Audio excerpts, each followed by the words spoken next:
Okay, so now we're going to be looking at mapping your triggers. So all of these core beliefs get triggered by events happening out there in the world. So think of a time when your core belief got triggered. Maybe you felt you were useless. Maybe you felt there was something wrong with you. Maybe you felt there was something defective about you. It will have been triggered by a specific event, a specific thing happening out there.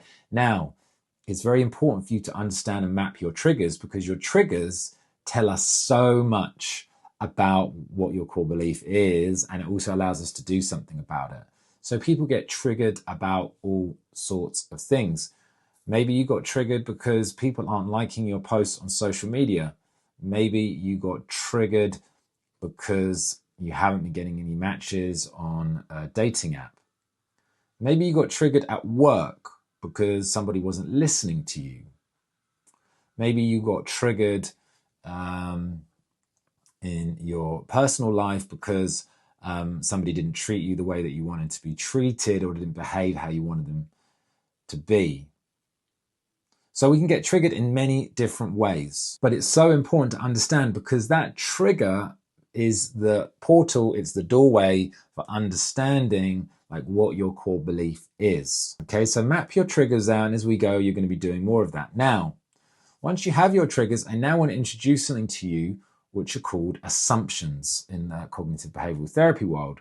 So an assumption is when I say, if something happens, then it means something bad about me. For example, I might say, if I don't get the likes I want in my social media, it means that I'm unlikable. That's an assumption. Let's do another one. If I don't get matches on Tinder, it means that I am unattractive. That might be, these are like guesses, right? We don't know that's true for sure, but it's like a rule that you have set up for yourself. If this happens, then it proves that. And that's the kind of logic that as human beings we develop throughout our life. If I don't get that job, it proves that I'm not enough. If someone doesn't answer my text quickly, it means that they don't like me. So these are assumptions, and it's really important to understand these. And as you go, you're going to get better at mapping all of your assumptions. Okay.